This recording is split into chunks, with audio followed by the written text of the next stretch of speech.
tried to compare the two, and it's like they're not the same. Horizon's better.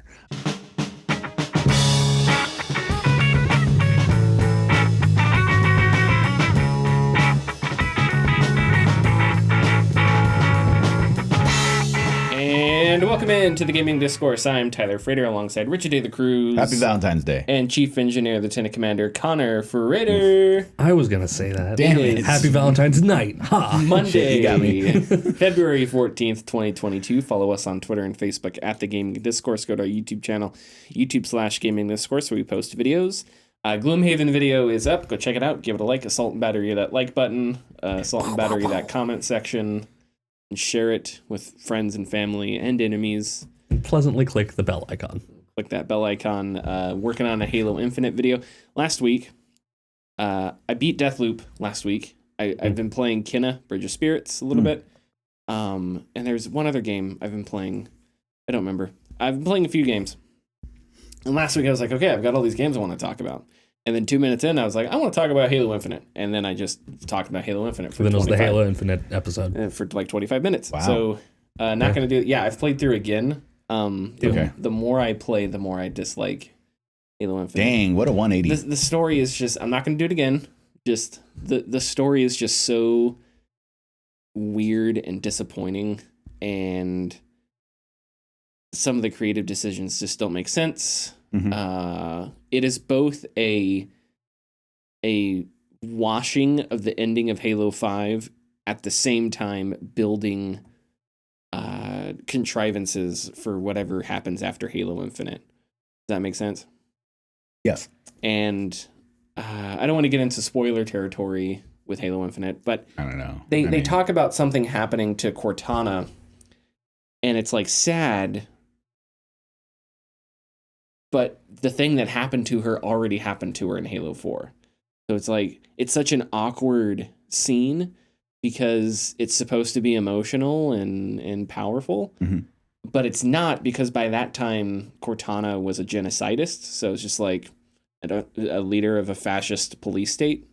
So it's like, okay, well, that should have probably happened to her.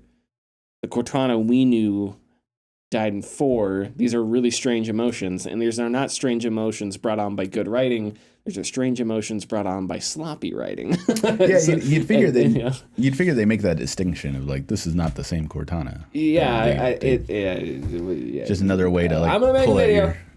and that video will be the video on Halo Infinite. Top 10 reasons why Halo Infinite sucks. Whoa! Yeah, you gotta add that question mark so that people will be like, wait a minute, what does he mean by that? I'm gonna watch this video to prove that this guy's wrong. Gaming Discourse Nation, what is up? Oh god. No one can do that as well as Richard, though. What is up? What's up, guys? See, I revert to Jim Rome. What is up, Halo Universe? 2 words. Phenomenal. Phenomena is not what Halo 5 was. Anyway, Oh my god. And then, anyway, so Connor, why don't you talk about what you've been playing? So I've been playing Dying Light 2. Ooh, cool. And Total War 3 Kingdoms. All right. And of the two, I am enjoying Total War 3 Kingdoms a lot more. Okay. Dying Light 2 is proving to be very disappointing. I'm sorry. The story is lackluster. There's very few likable characters. Everyone's an asshole for no reason. Okay. And there's just a lot of... I'm not sure if it's development decisions or they had to retroactively do things because their development didn't fit, what they wanted to publish, because it's self-published by Techland. So there wasn't an EA or someone saying, no, you have to have this in your game. Gotcha. But there's just weird quirks in the game that just start piling up. One thing, and I've noticed it in every review that I've seen about the game, is everyone is upset that you have to unlock sprinting as one of your skills. Okay, that was weird. I played it for about an hour, and I noticed you always have like a generic running speed because you're doing parkour. I was weirded out by that. I was like, the first level of sprinting you unlock is just like a quick dash, and it drains like half of your stamina, which is ridiculous. Yeah. Now it might drain like a specific amount, and it just happens to be half my stamina at when I unlocked it, but still ridiculous. And then later on, you can unlock just full-on sprinting. But still, you have to unlock sprinting in a game about parkour. Sure. And the parkour itself feels really janky, like especially like just vertical ascent. And yes, I've had coworkers and friends say, "Well, you couldn't." I'm like, "Yes, I couldn't do vertical ascent that well." But with a character whose job and life is parkour, you'd think that'd be a lot, that transition going vertical would be a lot easier for them. I really hate your friends are stupid. I'm kidding. No. But they are. I hate naturalistic excuses for why things don't work in a video game. Like, it's a video game. Mm-hmm. It's not about being realistic. It isn't Squad, right? Who plays Squad? Yeah. People that hate themselves, right? Anyway, sorry, your friends aren't stupid. I mean, they are. Well, yeah. No, but there's just weird things in the game like that.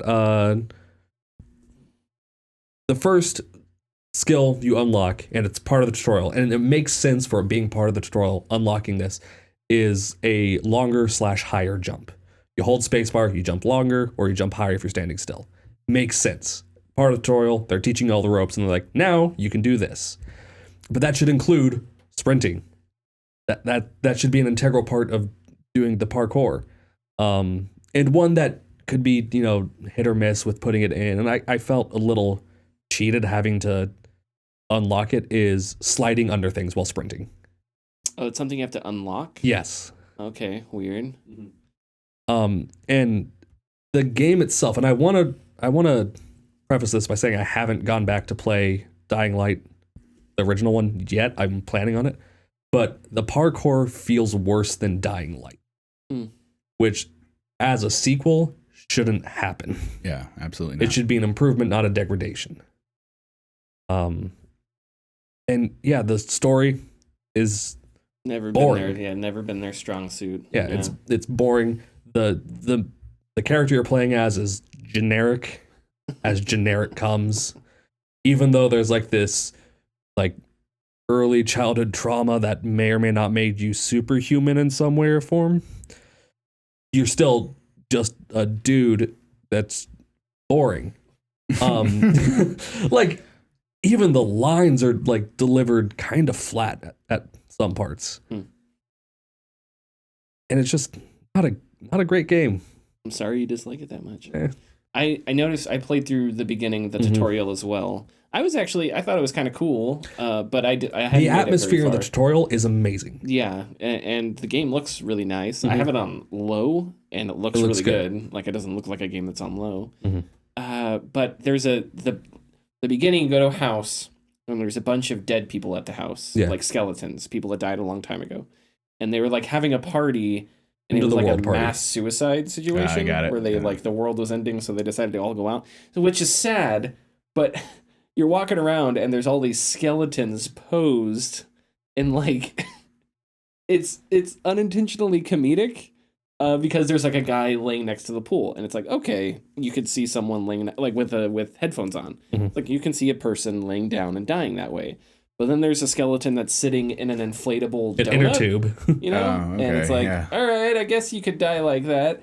And then there's a DJ at his station, and he's like, his skeleton is straight up, and his arms are like on the table, and he still has his headphones on. And that's like hilarious, like seeing imagining a DJ 1 second just and he just dies in that position, and he's there for the next couple decades, laying down sick tracks somewhere. Like, I don't know, it's like unintentionally hilarious, but that's sort of always how Techland, at least in the games by Techland that I've played. And it all started with that super melodramatic and misleading Dead Island trailer, right? Yeah. Yeah, that's always kind of how it's been. Trailer made no sense in the first place. I don't know why people like it. Because it was sad. Different. It was bold and innovative, to quote Apple. How the hell did the girl get separated from the family? And why'd the family have the door? They're not good Why'd the family parents. have the door closed? And it was like, oh, hey, there you are. Come on. I'm like, fuck off, dude. Like, this They're trailer not good fucking parents. sucks. God damn it. I'll tell you it's true, but it's just like... one thing about the trailer that was amazing was the Goat Simulator trailer that parodied it. Yes, that was the best thing about that trailer was the trailer that parodied Yes. the Goat Simulator trailer. That was hilarious. The goat going through the window, cuts back to the goat going out of the building through the other window. That was good stuff. And then one final piece to tack on to talking about Dying Light is there's a lot of talk in game through characters and through UI about not going into these dark zones during the day because they're infested and filled with zombies. I clear them out. I'm playing on hard and I just go and I'm able to clear them out. Huh, okay. So and I don't know, there's not a real challenge in the game yet. I've put, I don't know, I think 15 hours in and it's smooth. It's not a very challenging game. Okay. All right, well, I'm sorry. But Total War 3 Kingdoms is fun. Hey! Yeah. Nice. Yeah. Is it the last one or? No. It's one of their more recent ones. Recent historical titles. Ah, okay. Then they also split off and did the Warhammer Fantasy games. Yeah. But the Three Kingdoms set in the Romance of the Three Kingdoms period in China, super fun. The interactions between the different characters is great. You learn a little bit of lore, like going into each battle. If, for example, your character and one of the characters on the other opposing army are rivals, there'll be quips back and forth of them just trash talking each other. And then the dueling mechanic in it is really fun. Just having, your generals duel. And I'm playing in the romance versus the records, so it's like heightened. It's like these generals are gods among men. Like exaggerated. Yeah. Okay, cool.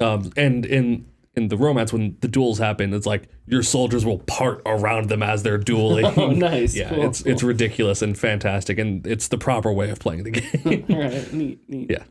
Cool. Richard, What's up? what you been playing? Nothing. Nothing. No. Nope. All right. I'm.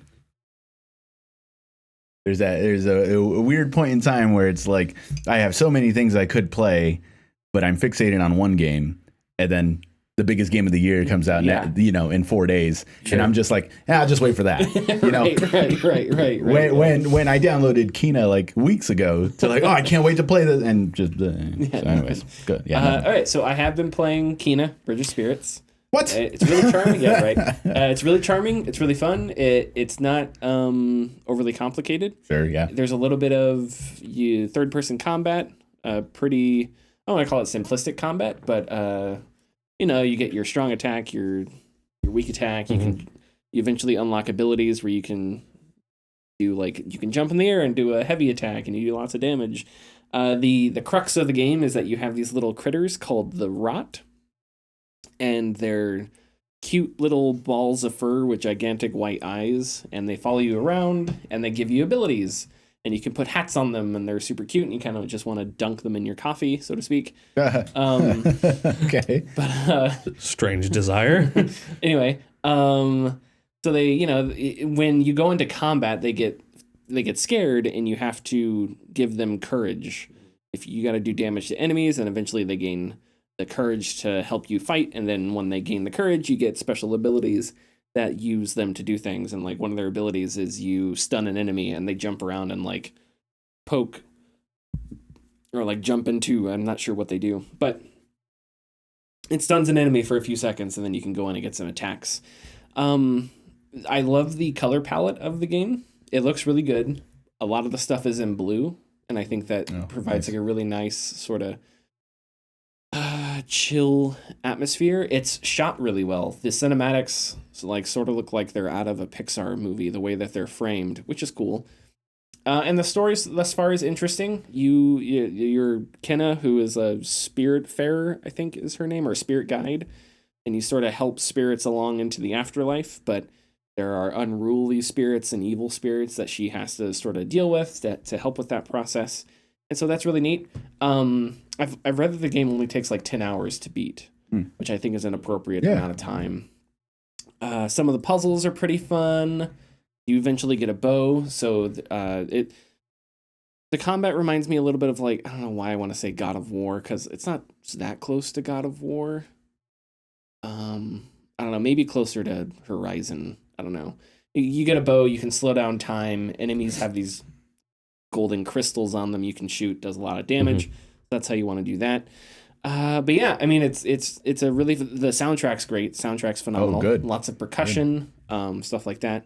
So yeah, and I'm looking forward to playing that. And eventually, you start off with like 15 of these rot, and they follow you. They're little munchkin-y fun things. And eventually, you work your way up to you have like 35 of them.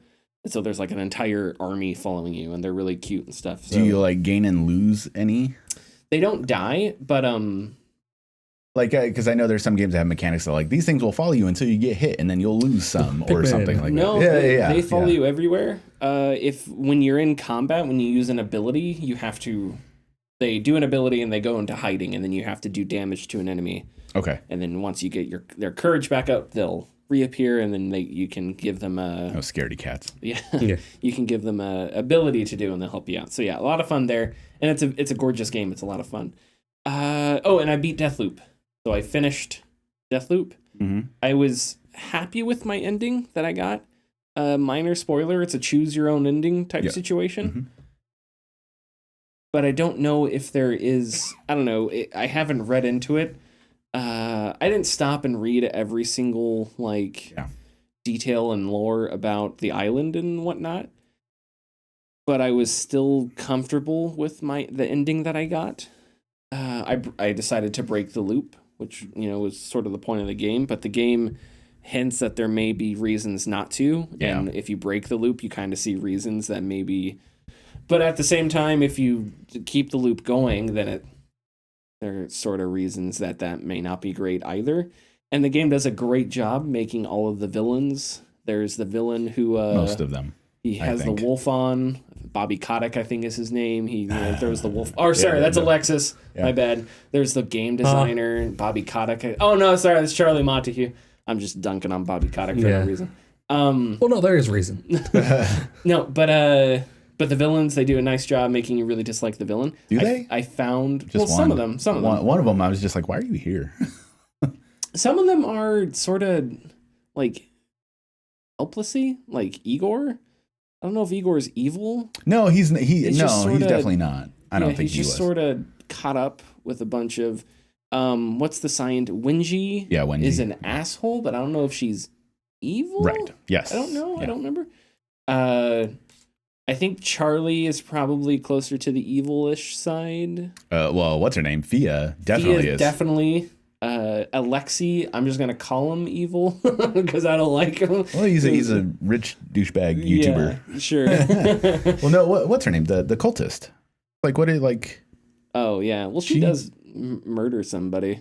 Sure. Well, yes, she does. But like you only interact with her in one set, like one of the fourth game, and there's really like, I don't feel like there was any reason why she was there.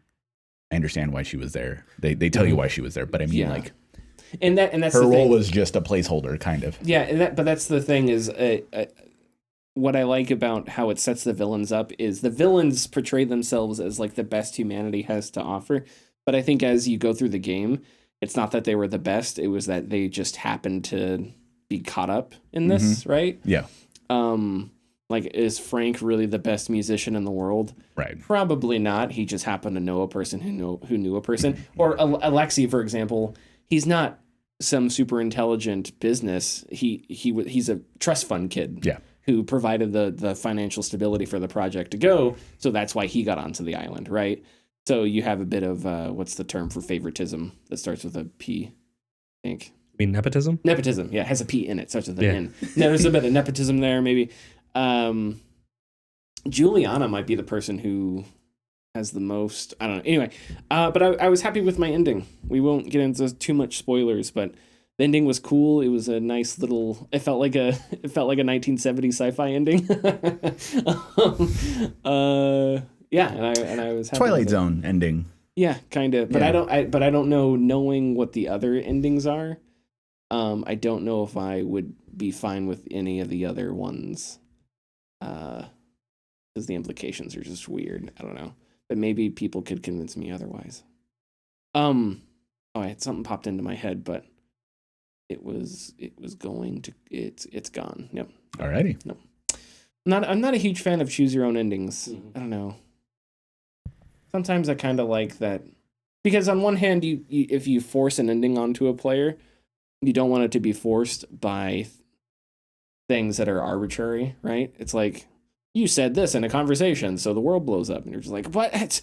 How was I supposed to get that from that conversation? You know? Yeah. But you also don't want it to be too obvious, where it's like, here's the good word. Pick this one for a good ending. You know?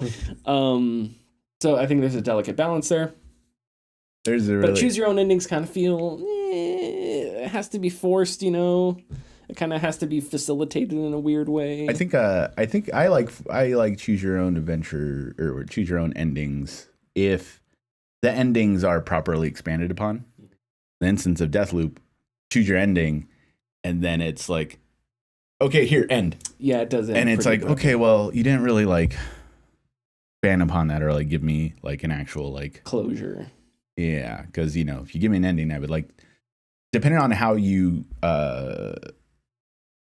feed me the game, you don't necessarily have to give me the play-by-play of what happens afterwards. Like I can infer. Sure. Like Zelda did that. Breath of the Wild did that great. Like you find all the flashbacks. I don't know if you did. I think so. Yeah. But I found enough of the flashbacks that I was able to just fill in everything, and I loved doing it. And I loved, this is what happened. That's why that happened. That's great. That's wonderful. I loved doing it. Yes. It's the word of the month. But another word in Halo Infinite. Sorry, continue. Yeah, but with Deathloop, I only was not happy with the ending just because of the fact that it was just like so abrupt in its like presentation. Sure. Yeah. That I was like, all right. And then I had to go myself because I didn't read everything, of course, like you. I had to go myself and figure out, well, why is this? Why is this? And and I was like, I wish they told me that in the game better. I mean, I won't go into spoilers, but like Juliana's motives, if they were presented to me better, I probably would have been more sympathetic. Yeah, I think so too. And I think that was like probably the biggest flaw because it was just like, oh well, okay, sorry. Like that's yeah. I don't know. They've discussed, or I've seen things about a sequel. I don't know how you would do a sequel. There's a second loop. It'd be sort of a weird. You're in the inner loop now. You're on the outer loop. Jurassic Park sequence where it's like, there's another island with more dinos on it. Dinosaur DNA. Anyway, yeah, but I still thoroughly enjoyed Deathloop. It was a ton of fun. It was a really good game, and I think I'm gonna try and beat Kenna, and then hopefully Horizon Zero Dawn: The Forbidden West is phenomenal. So you reminded me when you were talking about cinematics in Dying Light 2. Aiden gets punched in the face a lot in cinematics, nice. Like comically a lot. Really? Like it is like I think it was a couple hours after the game released, memes were made about how often he gets punched in the face. Oh, all right. Yeah. Awesome. That's hilarious. If you're playing the game, just be prepared for a lot of face punches. We need a mod where every time he gets punched in the face, you hear an Arthur. Sure. Sure. Anyway, because Arthur's at short at the time. Hit the ad. We want to give a massive shout out to the sponsors of this episode. They have been silently supporting us since the very beginning, and we felt it was time to give them some love. The like and share buttons have been at our side since episode 1 of the podcast. They can be found just beneath this episode. Please give them a click, it helps us greatly. If you're feeling lucky, click the bell icon to enter for a notification anytime we post new content. You may be surprised by what you get. Over at Eurogamer, inside Team17, following the NFT Backlash, I'm going to bring up the story right now because I didn't put down the Tom Phillips, who is deputy editor. There is some stuff in this story, and I should probably just blanket. The next stories we're talking about, we're not going to get to everything. These are all somewhat lengthy stories. So there's a bunch of stuff we're not going to get to in this story, and then the feature stories down the road in this podcast. But Team17, small publishing company that does develop a few of its own games. Do they publish or develop Worms? Is that theirs? They develop Worms. That's theirs. Yeah. Okay, yeah, I didn't remember. So they announced Worms NFT, Meta Worms. This was, 6 years ago in January or something like that. Eurogamer spoke with more than a dozen employees. There's two angles to this story. They did end up canceling the Worms NFT project. Obviously, there was backlash because NFTs are bad, crypto's dumb. And so, I put those two things together, and this is what happens. Employees say Team17 has issues with low salaries, long hours, and concerns around HR and upper management. And employees are specifically upset over how the company handled its NFTs announcement. Most Team17 employees were unaware that the company was going to announce an NFT project. Those who did know and voiced concerns were ignored. Staff said that support for NFTs came from the top. Mm-hmm. After Worms NFTs were canceled, Team17 had a town hall meeting that felt like a political apology. One source who attended the meeting said, quote, "They did the NFT project and they left it for a day and a half to simmer and see what would happen. It wasn't even that people might lose their jobs if developers pulled their games or that the company was going downhill. It was that managers were doing something so monumentally stupid without a thought for those who would actually bear the brunt of it. They didn't apologize to staff, even the community managers who were subject to a barrage of abuse because of it." So there were a couple different developers who said, "Hey, we're not going to do NFTs. We may not associate ourselves." There was it a studio with like a crab logo? I forgot their name. I know it was a big game that they released. Yeah, but they posted a statement on Twitter that was a pretty scathing. Yeah, pretty laid back. Like, this is dumb, and we're not going to do it anyway. Staff. Besides the NFT thing, staff at Team17 don't have faith in the company's HR department. Incidents including female employees receiving suggestive photos have been minimized and perpetrators given a slap on the wrist. Multiple staff say there has been a culture of presenteeism around CEO Debbie Bestwick, and they describe her as someone who doesn't take criticism well. Staff say they have seen Bestwick single out developers in meetings, and those developers left meetings in tears. A day after the Worms NFT announcement, Bestwick went on Facebook and voiced her frustration over the announcement's reaction, saying, quote, "I dare anyone to question my ethics, TBH," end quote, meaning to be honest. Debbie, we question your ethics. So, I don't know. At me. Yeah, I'm a badass on a podcast, but hey. Okay, so unfortunately, we have another story about a development team / publisher with an inept HR department. Mm-hmm. And we have another story, and we're going to get into Ubisoft, and so I don't want to repeat myself too much. But these companies know that NFTs are unpopular, but it's a scam that just makes a lot of money. So how do you get in on that before it loses steam, hopefully? And, if you screw over your developers and your employees in the process, but you make a lot of money in that process, does it all even out? I think that's, I would assume that's where it comes down to, because if you Google NFTs right now, it's not like it takes you an hour and a half to find articles, videos, essays about NFTs problems, let alone the crypto economy in general.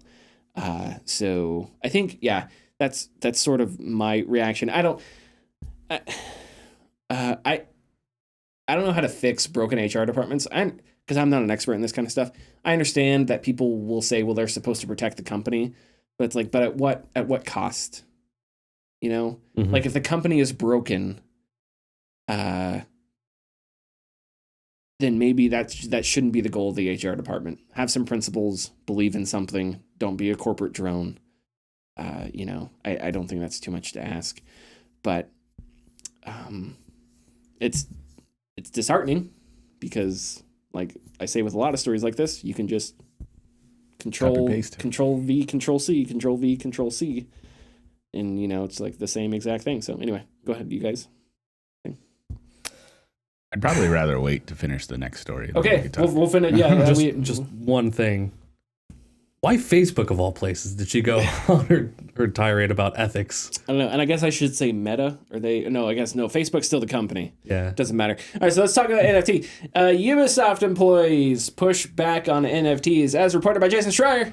Jason Schreier report. We haven't used that in a long time. Wow. So, and it's tough because you have to find contexts where it fits. Yeah. It's like a story about studio abuse. We don't want to play that. But this is about employees throwing down on NFTs, so it's fine. Ubisoft outlined its use of blockchain tech in a message to employees on an internal message board. Employees responded with hundreds of negative comments, including, quote, "Are we competing with EA for the most hated game studio by the public title?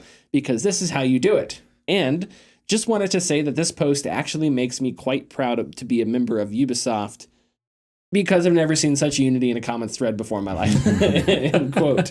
After the comments went public, Ubisoft sent a message to employees saying, quote, Connor, do me a favor. While I read through this, just play Don LaGreca every few seconds. Just every few seconds. Ubisoft Strategic Innovations Lab has received a lot of feedback, and we take the encouragement as well as the concerns to heart. However, sharing confidential information, including internal forms, is a violation of our employment agreement, and, more importantly, a violation of the trust that team members place in each other to be able to freely express themselves. In light of that, we won't comment further. Filthy human piece of garbage. End quote. So, Richard, you were going to say... I don't know anymore.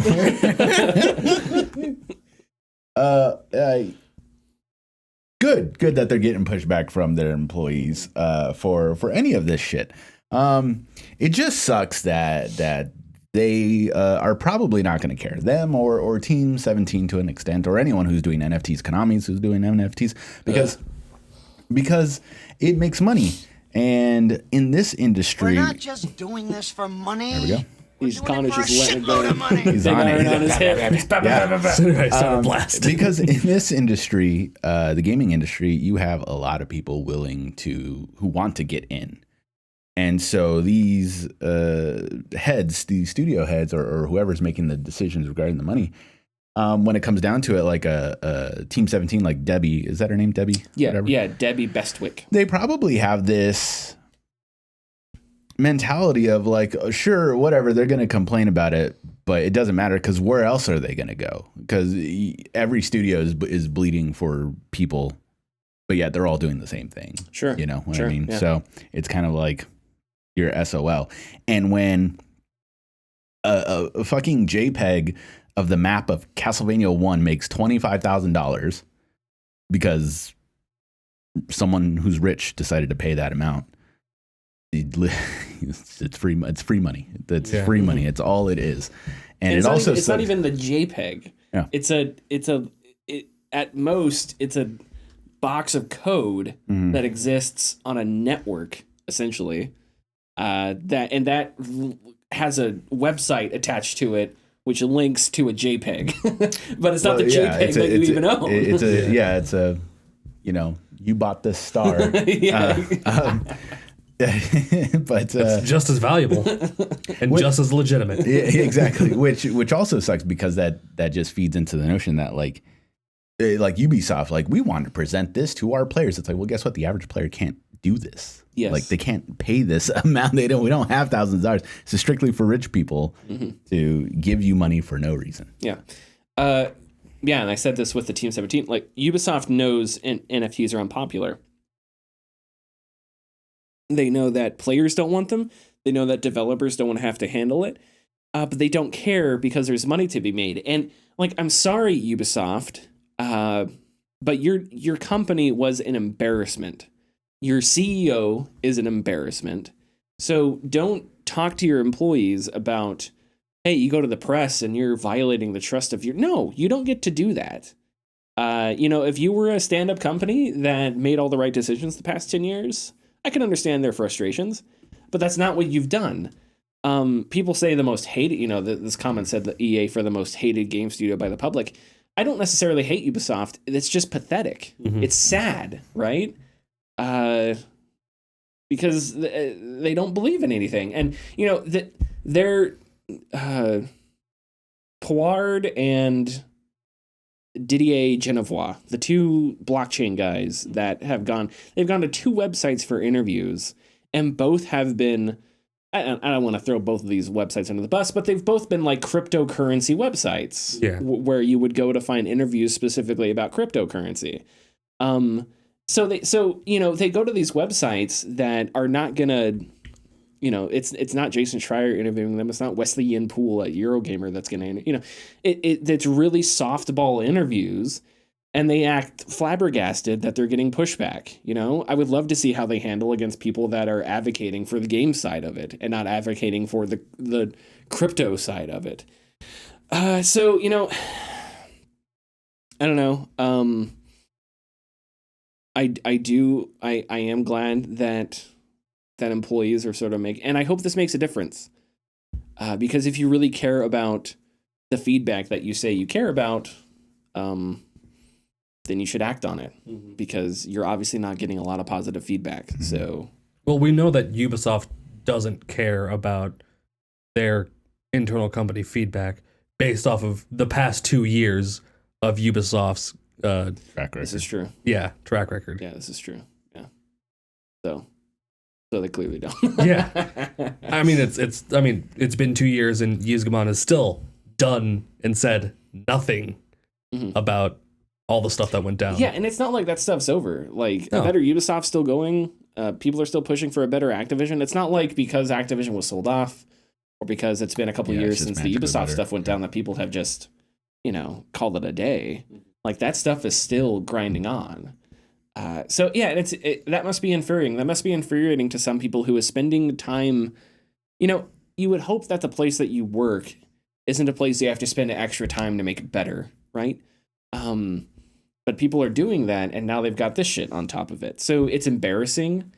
And I also hope that people on Twitter and stuff, I think we need to realize that it's not like, it's not like every developer or every community manager is out there trying to push NFTs. It's kind of like with actors.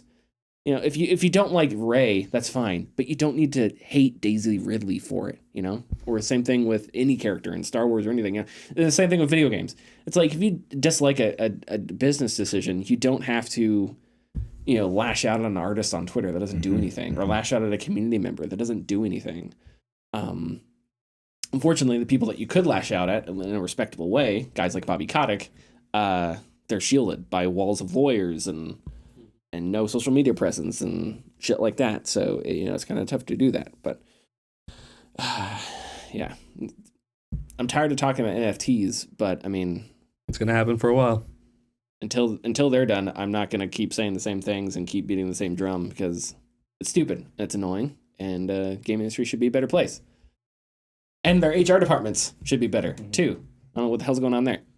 Okay, moving on. So this next story has a lot of details, and we're going to get into it, and it's a follow-up to something we talked about a few months ago. So the IGDA, this is according to a gamesindustry.biz investigation, mishandled complaints of harassment and conduct violations. The IGDA is not the International Games Developers Association? Alliance? Let me look. They're not a union, but they are something similar to a union. They help facilitate professional relationships. Game Developers Association, okay. But they're not a union, right? This was... International Game Developers. Thank you. Richard was on it. But they are not a union. I want to get that across. But they are somewhat similar to that functionally, I guess. And like I said, this is a really detailed story. It goes back a few years. I tried to break down. I'd recommend reading. We'll put a link in the description. And again, GameIndustry.biz details a pattern in which complaints are often met with dead ends and not followed up on. Complaints about people abusing their positions, emotional abuse, stuff like that. Some background. In 2021, IGDA Women in Games Special Interest Group Chair Jennifer Shirley, I believe that's pronounced correctly, stepped down after accusations of manipulation, harassment, and emotional abuse. This was after a 2019 complaint against her filed to the IGDA Foundation, which the foundation said there wasn't compelling enough evidence of wrongdoing to do anything. And then she stepped down in 2021. Well, in 2020, the group filed a second complaint with the IGDA. So IGDA Foundation, separate from the IGDA, right? So this is two different. This is in 2020, a different filing. The 2019 complaint had 11 complainants and 16 pages. The 2020 file had 14 complainants with 6 allies and 34 pages, so things grew a bit. According to GamesIndustry.biz, the IGDA never followed up to discuss the allegations other than ask for more evidence, including with the initial sender. And then they did eventually receive an email months after the report was lodged saying the IGDA wouldn't be taking actions without explaining what their decision-making process was behind that. Reading straight from the story, quote, "We were furthermore able to verify that the lack of follow-up in the Jennifer Shirley case was not an isolated incident. We talked to 2 other industry members who also filed complaints with the IGDA for conduct violations and met a dead end. Were never contacted for more details and never got a ruling or decision from the organization," end quote. Games Industry reached out to the IGDA, which admitted that in one of its recent ethics investigations, it failed to adhere to their own policy for responding to harassment complaints. And I want to get the name, Marie Delisandri, I'm going to say, from Game Industry. .biz. I don't know if any of us have really anything to add here. Who watches The Watchmen? Yeah. And this was something that when this went down 4 months ago, we talked about.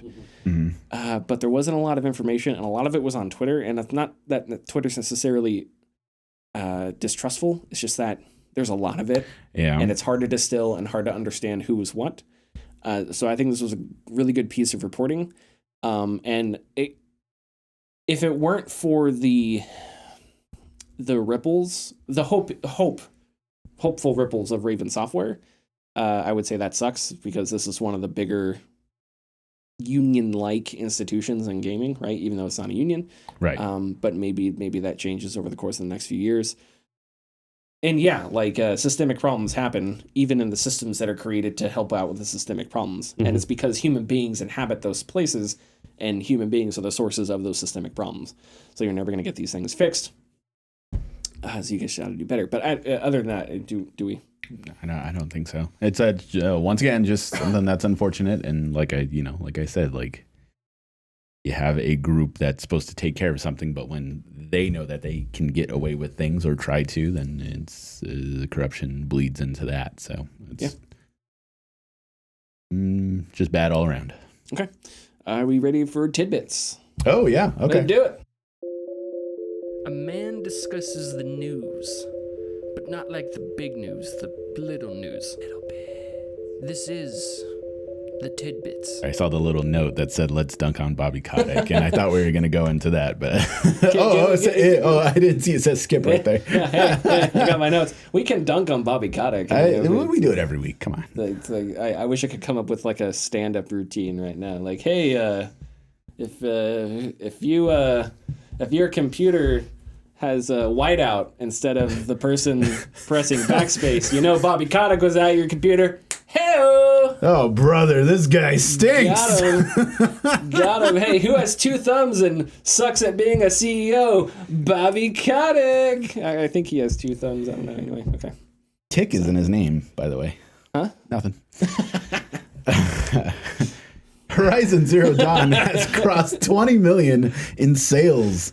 This number includes PS4 and PC sales.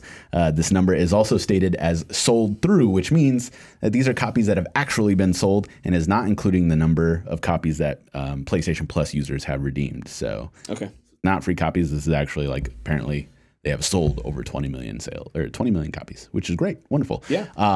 You think Forbidden West will reach that number? Yes.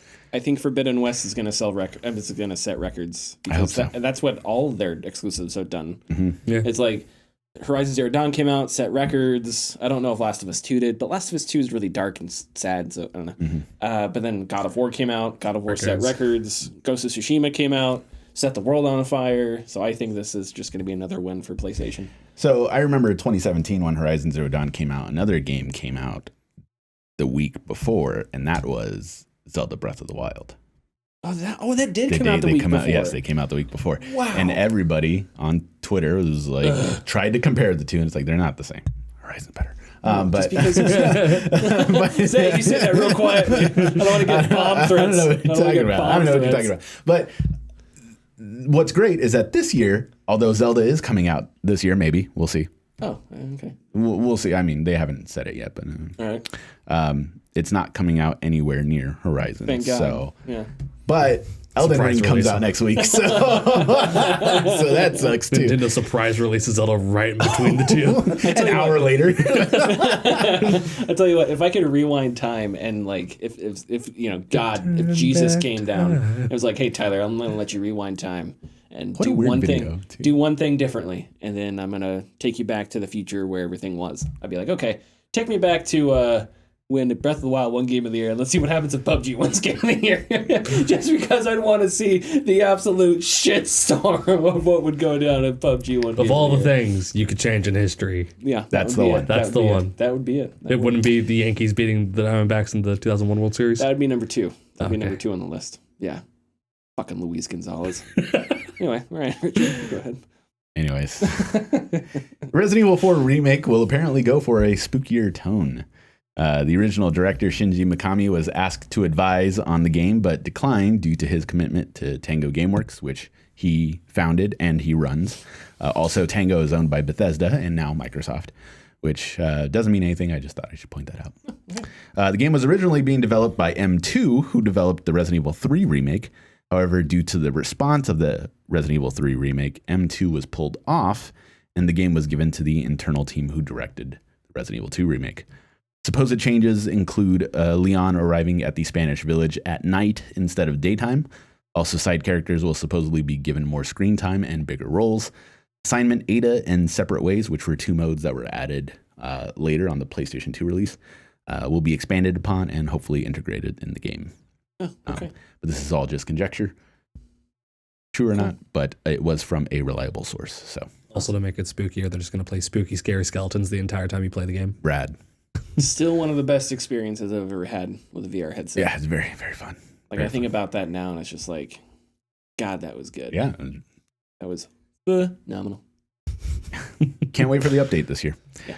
Forspoken has gotten its ESRB rating, along with a reveal of a previously unknown mechanic. Forspoken has been rated M for mature by the ESRB. The ESRB has stated that Forspoken contains battles that involve cries of pain, killing, and screen shaking. Other acts of violence are also present in cutscenes, which include a character jumping off a building, monsters killing civilians, and a character held at gunpoint. Strong language is also very common in Forspoken. Cuss words are uttered by not only the enemies, but the main character as well. The ESRB also revealed that Forspoken will have microtransactions. Oh, no. That's it. That's what I wanted to end Isn't it it off just on. a single player game?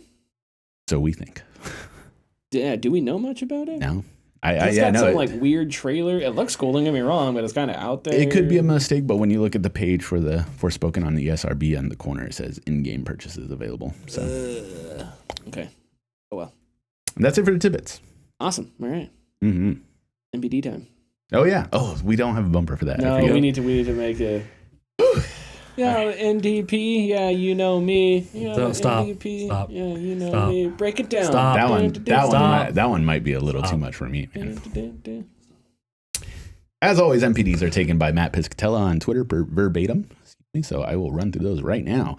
January 2022 consumer spending across video game hardware, content, and accessories declined 2% when compared to a year ago to $4.7 billion. That's still a lot of money. Damn. Yes, it is. Double-digit percentage gain in hardware spending could not offset declines in content and accessory spending. Despite hardware sales gains in January, supply constraints continue to impact video game hardware across all current generation platforms. Total market spending has now shown year-on-year declines for 3 consecutive months. Video game hardware dollar sales increased 22% when compared to January 2021, reaching $390 million.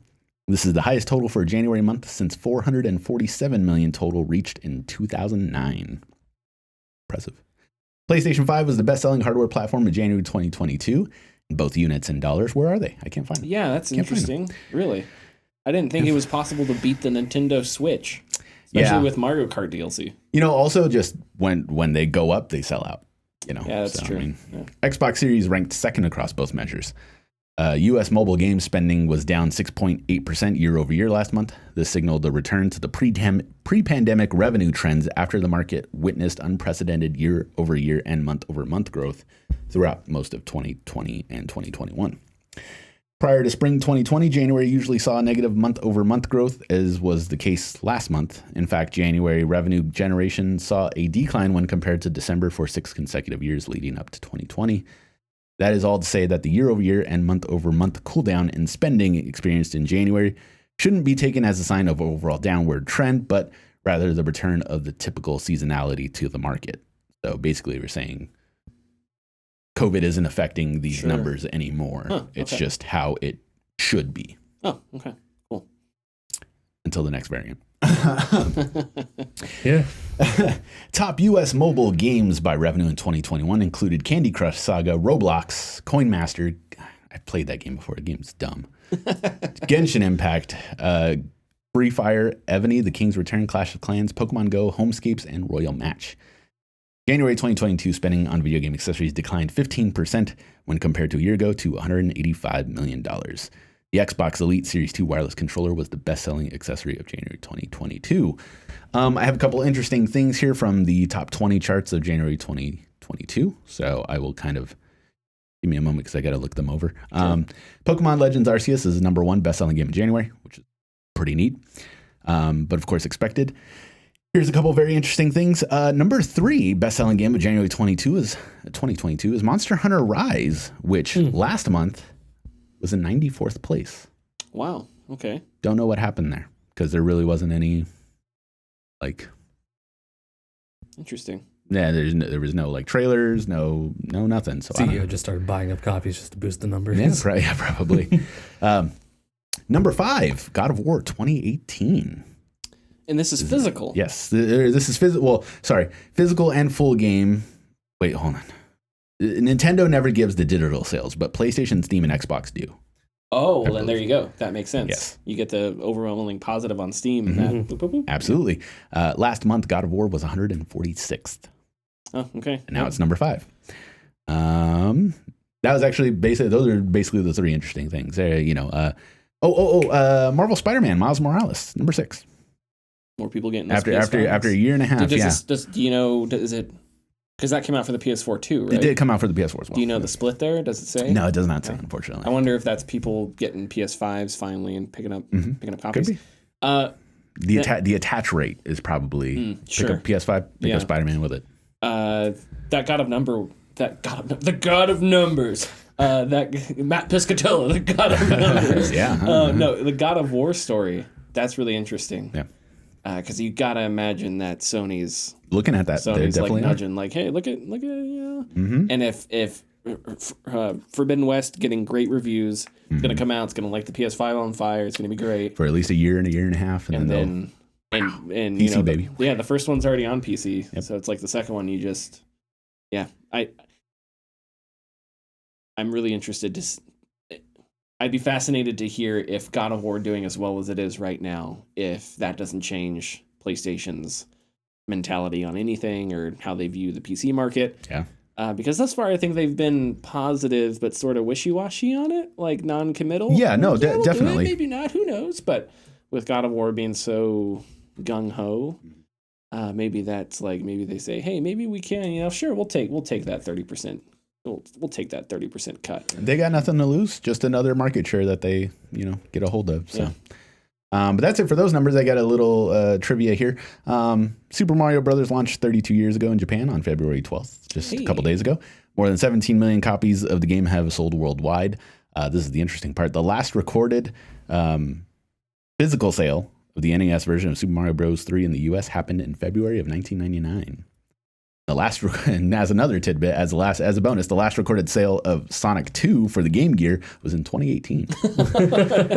Wait, so when you say recorded, does that mean like the revenue went straight to like that, like at a Toys R Us or whatever, like toy store, like they cleared out wherever and they happened to find like, awesome. I put it out, and then they got sold. So okay, that's awesome. Huh. That's it for the MPDs. Because I'm assuming that Super Mario has been sold a lot since 1990. When was it? 1994, you said? 87. It came out in 80. Well, sorry. It came out in America in 89 or 87. I can't remember. 87 in Japan or 88 in Japan, and then it came out like a year or two later. Okay. But that game has the secondary market That's yeah, Capcom. no, it's all over. But you can't track that. Sure, you know, there's sure, you don't report to anybody. So okay, follow us on Twitter and Facebook at the Gaming Discourse. Go to our YouTube channel, YouTube/Gaming Discourse. Go check out the Gloomhaven video, a video about Halo Infinite destroying my soul coming up soon. Don't make a girl a promise if you know you can't keep it. Bye. Bye. See ya.